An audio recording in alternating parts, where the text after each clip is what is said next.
Well, hey, everybody, welcome back to the Hope Filled Fiction blog this week. And I've just had a lovely chat before we even hit the record button with my new friend, Doralyn Moore. Hi, Doralyn. Hello, how are you, Dina? I'm well. I'm so glad to have you here. I always love meeting new people, especially authors who have a heart for God and for writing stories for His glory. So, before we jump into the questions I have, I want to just give you a moment to introduce yourself to those who will watch this. Tell us about you, what you want us to know. Okay.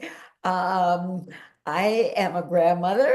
I have two married sons and I have six beautiful grandchildren.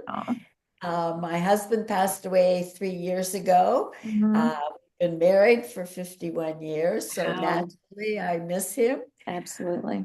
Yes, for sure. And Mm, I live in Canada. I live 150 kilometers east of Toronto, which is Canada's major city. mhm. And I started writing back in 2019. Okay. Uh, I retired from full-time work then, and that's when I started writing. I have a Master of Education degree from the University of Toronto, and for more years than I like to admit, I have worked in social services. Oh, And nice. yes, so that's basically tells you a little bit about me. Now, in social services, did you like work with foster families and foster kids and things like that? No, I worked with nonprofit organizations. I worked with visually impaired children and youth and families. I worked with low-income women. I worked in the welfare. My last job was with the city of Toronto Okay. in working in employment and social services. Okay. Uh, I'm just interested in that. I worked as a court appointed special advocate for 3.5 years with foster kids and worked through the, social services. And then my daughter-in-law also works for a nonprofit for kids in that whole scope of things as well. Yeah. So, And I've also done worked with the unemployed and helped them mm, getting back to work. yes, very admirable positions there and very much needed. So you mentioned writing, you started in 2019, but you've already published several books, right? Yes, it's turned out that I've published almost one book a year. I miss 2025. Um, I'm not sure. I'm not sure why, how I missed that year, but this my next book is coming out in the summer 2026. Okay. So So tell us a little about what you write, what genre, and why that genre. I write contemporary Christian fiction, um, women's fiction Okay. about contemporary issues. And I think it's because of my background. Working in social services, I've worked with diverse populations. And so that's given me experience with different social issues. And they say that you should write about what you know. Yep. So Yep. that's what I've done. Well, that's my absolute favorite genre and was also what I write. So, right up my alley. Yes, and I think as women, I mean, men read our books, but I think predominantly it's women who Yeah. read our books. Right. And they can relate in this contemporary setting, right, to these real life issues because life is not perfect. Exactly. Yeah. Not at all. No, no. So you mentioned you've published 4 or 5 novels. If you could only publish one book in your lifetime, could you pick one? Do you know what? I think I would choose my first one, Hmm. which is called 70 times 7, which Oh, you could probably tell by yeah. the title that it's about forgiveness. Hmm. And that was a story that was on my heart for a long, long time. And they say you shouldn't publish your first book, but I like it. I Yeah. think it has the most of me in it. Mm. I've heard that too, that your first book is usually such a train wreck. You shove it in a drawer and never sees the light of day. But my first book that I wrote, I still love it and I still believe in it. And with all my heart, I think once this 3-book series I'm working on now is published, I'm going back to that and it's going to get out there.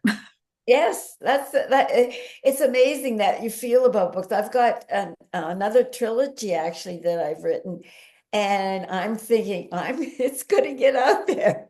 Yeah. Lord, willing, of course. Yeah. Right, right. Well, that's awesome. So, as a Christian and a Christian fiction writer, how do you go about incorporating Christ and hope into your writing without, a lot of people say, oh, that's preachy. I don't want preachy books. So, how do you go about that? It is challenging, and I watch carefully how other Christian authors do it, and they do it, and some come right out and are, uh, I wouldn't say preachy, but they're right out there. Some are much more subtle. Mm-hmm. I'd say I'm more out there, kind of.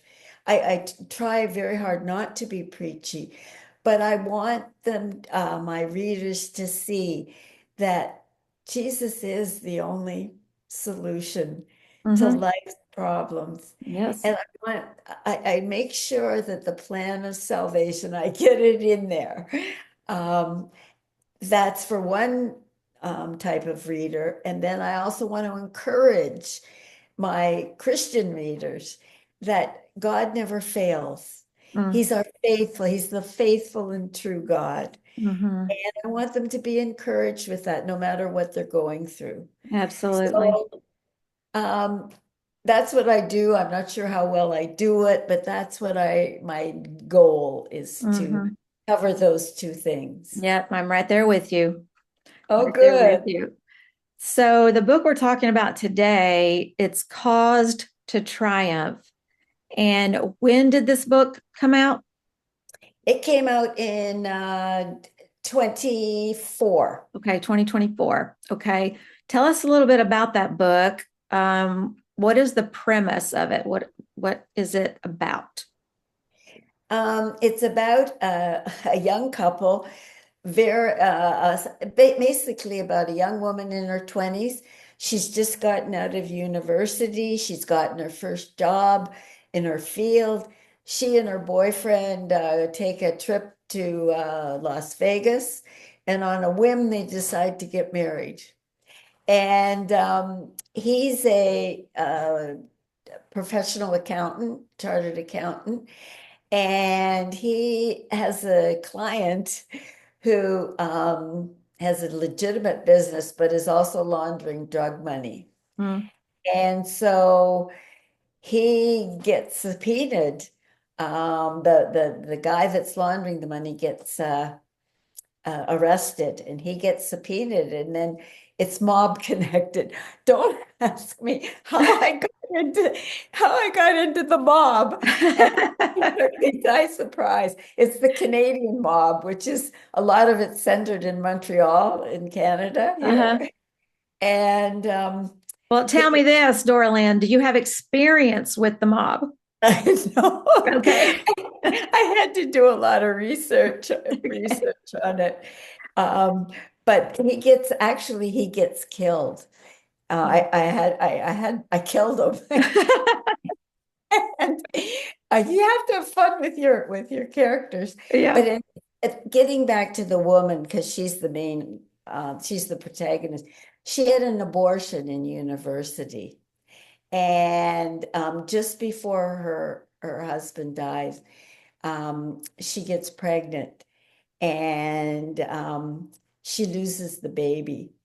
And it's about the bitterness that she went through and that whole process that she goes Mm, through. And eventually she comes to know the Lord and to see that He's faithful. mm. Awesome. So this novel is set in, you said Montreal? It's set in Toronto, like they Oh, live in Toronto, but the mob um, I guess it's somewhat of a stereotype, but like, in the States, the New York mob, and Right, right. they all sort of known as a place for the mob. Yeah, I'm curious, how do you go about researching the mob? Like, where do you get your research information from? Just reading a lot of articles, like you're really going through the internet, just attacking, trying to get at different angles. I didn't interview a mobster. I mean, it would have been great to do that, but mostly through reading articles, and internet research. hmm Have you read other novels that highlight mobsters? Yes, yes, I have. Yeah. Yeah, I think I read one. I want to say Rachel Scott McDaniel Don't wrote, know that name. she's a Christian fiction author. And I believe one of hers was about a mobster. Really, a really good book. You mentioned your first book was about forgiveness. So, this particular book, Cause to Triumph, what are you hoping readers are going to take away from this when they turn that last page? What do you hope they're taking into life with them from your novel? That no matter how bad your life is, no matter where you're at in life, um, that God is there, right? He's there to meet you where you are. And that Jesus has been here. He knows what we've gone through, and he wants to come into our lives. It's not that all your problems are going to go away, but that he will go through the problems with you, and that he is a friend that will stick closer to you than a brother. I want people to take away that there's hope in having a relationship with Jesus Christ. And my author gets, like, she contemplates suicide. She ends up like her mother, attacking her mother and physically. And I mean, she's in a bad way. Um, and the Lord, brings her, she comes to know the Lord Mm-hmm. and looks to him rather than to herself, Right. uh, to meet her needs. Yeah. Well, and in our Christian stories, it's not a spoiler to say they start turning to Jesus because we know we're going to have that happy ending in our stories to give hope to people, right? Yes, for Yeah. sure. For So the sure. joy of the book, even if you know how a book, like all the romance books, in the end the couple's going to get together. I mean, it's like it. But the journey is the fun part of how are they going to get there? How are they going to overcome the trials and the things coming between them to make this work? Exactly, exactly. Yeah, I guess we could think about our own lives that way too, right? Sometimes the journey to the end is quite difficult and a lot of obstacles and things that get thrown in our way, but we know we have the happy ending because we've read the end of the story, right? Exactly, exactly. Yeah. So in your novel, you have various characters that you created from your imagination. Which character gave you the biggest challenge? I would say the protagonist Mm, gave me the biggest challenge. Um, being I mean, I grew up in a Christian household, and I came to know the Lord early and as a child, and I would say I haven't deviated from following the Lord. And this protagonist is totally secular woman. She told her mother, like, her parents were Christians. She came from a Christian family, but totally rejected Christian things. And told her mom, she got drunk one night. She had a one night affair. This baby, this blob about, she got pregnant, and just get rid of it. Like, she was very heartless about the whole thing. And it was very hard I mean, that's the way some people think today.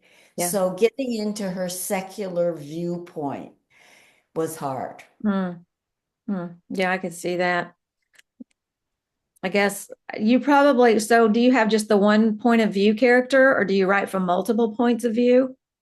I write from multiple points of view, and because this is a series, her mother was the main character in my first book. So I write from her point of view, looking at from her daughter, like how what's Mm-hmm. happening with her daughter. Really, her parents' point of view, the father and the mother. Mm-hmm. Um, I write from their point of view too. Okay. And this is the third book. So is the second one also with the mom's point of view and what's Well, happening? actually, the second one is the mom at 16 had a baby out of wedlock, and she puts that baby up for adoption. So she knows what it's like to have a baby, to have an unplanned, as they say, Mm-hmm. pregnancy. Mm. And it's her search for that baby. She Okay. felt that the Lord was telling her to go and find that. She was no longer a baby, of course, when she went to find her. It's about them getting together and how rocky that was. Mm. And Oh, the first book in the series is that the mother had a gambling addiction. okay. See, the mother is the main character that goes through the Mm. three books, Mm-hmm. and she lost everything. She Mm-hmm. had a family, she had a husband, she had a job. She ends up living out of her car, Mm-hmm. and she tries to commit suicide. And it's eventually she comes to know the Lord. Mm-hmm. Yeah. Well, it sounds like good, hard things that people deal with that would really help them to read these stories and find hope. I've had people before say, well, why as a Christian would you write fiction? Like, God is real, Jesus is real. Why don't you write nonfiction stories, to encourage people, spiritually? Well, I think there's a lot of people out there who would never pick up a Bible or go to a church, but they'll read a novel and God can Mhm. speak to them through a fictional story, and really touch hearts and change lives. I mean, look how many parables Jesus used in the Bible. He told stories all the time to get a point across, and he used everyday things that they are looking at, to tell the story. Oh, look at that fishing thing there. Look at that, whatever, like wherever they were, he's using what's in their everyday lives to teach them Exactly. a story. Yep. Mhm. Yep. And So, you have to do with what God calls you to do, I think, too. I just feel called to write mhm, fiction. And yeah. I know others are just as fervent in their desire to write Yeah. nonfiction. Right. And there's room for all of it, right? Hmm. So, in this most recent book, was there a scene that you can recall that was really hard to write? I shouldn't be laughing, but the scene where I killed him. It was I had to get it correct because he was being they were put into the witness protection program, and they were escorting him because they knew that they'd heard that there was going to be a hit on his life, and the we call our RCMP, that's our Royal Canadian Mounted Police, Mm, were getting him into a car, and I had to get everything right, and how it went. And then I had to get afterwards when I wrote the funeral scene, mm, that I can still feel it now, even where she's at the scene, when they put the coffin into the ground, and mm, she's walking away with her parents, and it's winter and it's cold, and she's just put a rose on his casket, mm, and she falls on the grass, on the snow, the cold snow, and she's just sobbing. And that was really emotional to write. mhm. And Yeah. Yeah, I Yeah. can relate to that. The very first book I wrote that's not being published yet, I killed off a character, a beloved character in that story. And every time I read through it, sending it to critique part, every time I read it, it made me cry.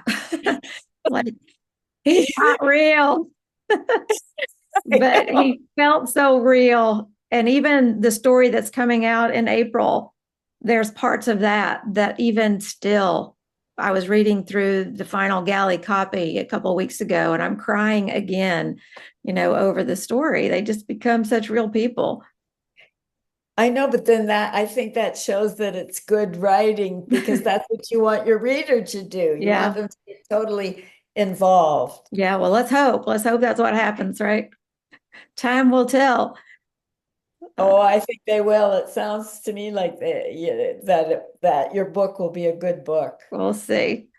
So, what do you enjoy most about being a writer? I know before we hit the record, we talked about some of the difficulties that we face and the imposter syndrome and all the things, but what do you enjoy most about it? One thing that I can do it anywhere. Mhm. For example, I was on a cruise when I was doing what you're going through with I was getting the edits back from my editor, and we were going making, I actually sent it off when I was on the cruise to be the final edit. And so you can work anywhere, Yeah. which is great. I really like that. And I love the creativity of it, that, like you say, you could come up with a character we were talking about before, and the character takes off on you. You Yeah. don't know where they're going, and you think, wait a minute, come back here. I love when that happens because I'm like you, I'm not a plotter. I can't get my head around this plotting stuff. I Hmm. I know basically, the arc and the whole thing, but scene by scene, chapter by chapter, it comes to me. I'm what Hmm. they call, I guess, a pantster by the seat of my Hmm. pants. Yep. And I love that. Yeah. It's It's both, fun. it's positive and negative because if you have an outline, you at least can sit down and know exactly. But when you're a pantser, you think you're looking at this blank page and you think, where do I go next? Right. Yeah. And also when the character does something that you didn't expect or had no idea that was going to happen, like I have found myself looking at the page saying, okay, girl, how are you getting out of this? I Because I have no idea. I know. And then you have to really, do you find sometimes too that you struggle your mind, even though we are doing other things, part of your mind is thinking about Oh, how you're going to get your, absolutely. I apologize to the Lord multiple times a day because I'm like, God, I know I'm supposed to be like praying right now and like focusing on you, but my mind keeps straying to that scene or that what's next. Like I don't know what's going to happen or how I'm going to fix this. And I just have to keep trying to bring myself back to the moment and just keep apologizing. he understands, I think. Yeah. So, what does a typical day for you look like with your writing? I usually write in the afternoon. And sometimes I'll come back to it in the evening. I do, housework and stuff, a little bit of housework in the first thing in the morning. And then by the afternoon, I'm ready to get and do my writing. And I do that 5 days a week. Hmm. And do you write like just for a couple of hours in the afternoon or the rest of your day is writing? No, mostly just the couple, I would say 2 to 3 hours in the afternoon is all I do. So, how I long does it take you to finish like a first full draft of a novel in your time frame? So I've been able to do it, I would say, in 6 months. Hmm. Okay. Very good. Very good. So, what about reviews? Let's talk about that. I'm going to Do have we that have to? experience. I'm going to have that experience here shortly. So, first, do you read your book reviews? And if you do, how do you deal with them, bad or good? Um, Basically, praise the Lord. I haven't, I'll tell, this is an interesting topic. For one thing, I find it very hard to get people to review my book. Yes. And one woman who's a good friend of mine, she says, "Oh, I will, but I'm not sure how to do it." And I said, "Well, I'll show you." But then it gets awkward because you feel Mhm. they might feel like they don't want you watching what they're saying. Yeah. So getting reviews is difficult. And so the reviews I've got are the majority are good reviews, and it's wonderful to read them. But I have gotten one bad review, and it feels awful. Yeah. The reason was that the person didn't like the Christian content. Oh, At well, least they said that in the review. yeah. That's one I don't get because if you look at all, usually at the back cover copy about the book, somewhere God may be mentioned or whatever. Or if they look up the publisher of that book, they can see it's a Christian publisher. So I don't understand those where I didn't know that this had Christian content, you know. Mhm, Yeah, they mhm. didn't look too deeply into that before they read it. Right, right. Yeah. So I think you'll probably maybe you'll get reviews easily. And if I you doubt do, it. it's I mean there's for selling it helps to have reviews. Oh, I So know. I know. It's very important. I didn't realize how important, and I've said this multiple times on this blog, is I've been an avid reader my whole life. But until I started writing and getting into this whole world of publishing and all of that, I had no clue how important reviews are to authors. No mhm, clue. Now that I do know, I review every book I read. As long as I can give it at least 3 stars, I review it. If I don't enjoy it, I don't really want to leave a bad review because I know how hard that person mhm, worked on that. And even though I didn't like it, that doesn't mean other people won't. And I don't want mhm, to discourage anyone. Now, if it had like inappropriate content or, stuff like that, I would put that out there. But mhm, just because I didn't care for it or whatever, I don't usually review books I don't enjoy. mhm. So, yeah, I try to make sure I do that now.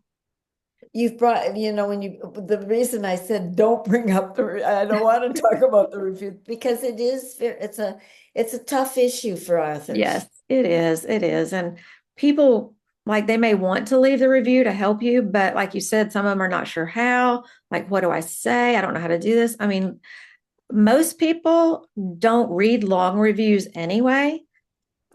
So shorter is better.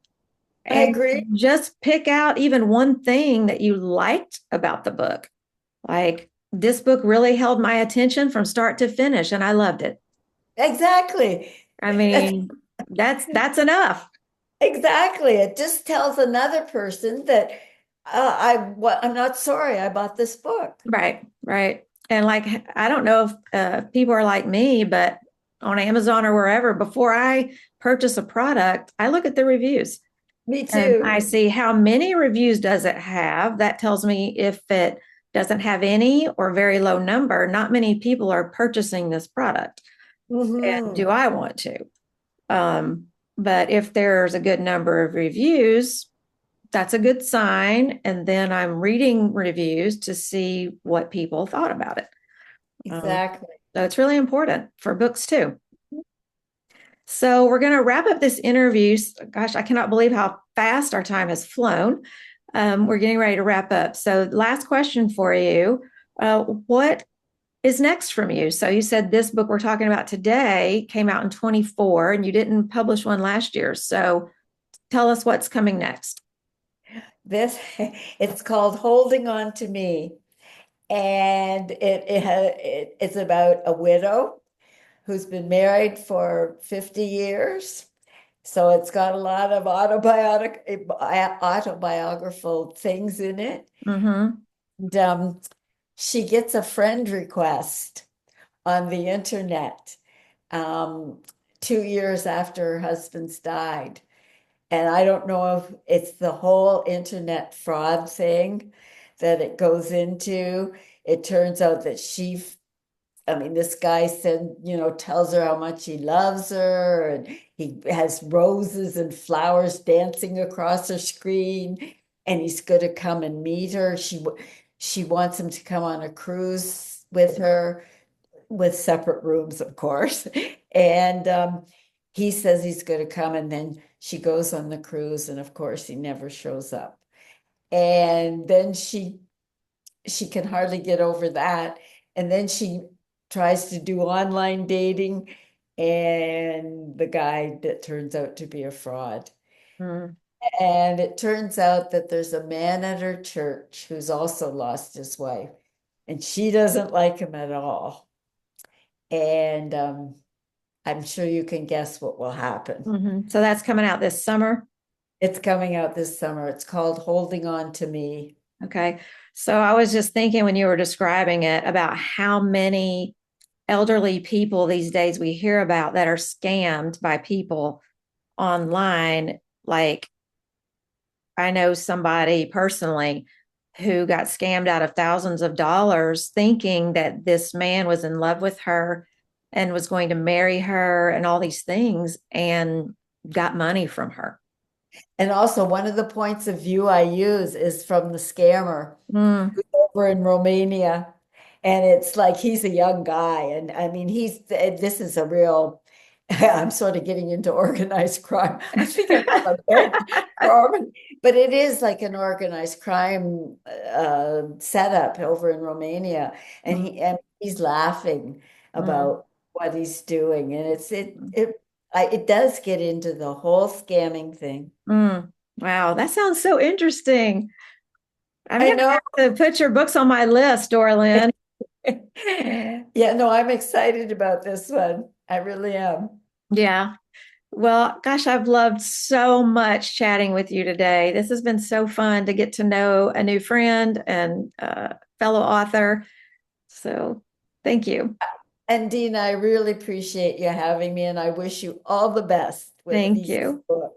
Thank you. So once this goes live on the blog, guys, there's going to be a giveaway of Dora Lynn's book. So you'll want to get in on that by commenting below on the post, and all the information will be there for you to check it out, and follow Dora Lynn on social media to see what's going on. Keep up. So I'll have all those links in the post, Dora Lynn, so people can connect with you. Great, great. All right. Well, everybody have a great day, and we'll see you next time. Okay, thank you. Bye-bye.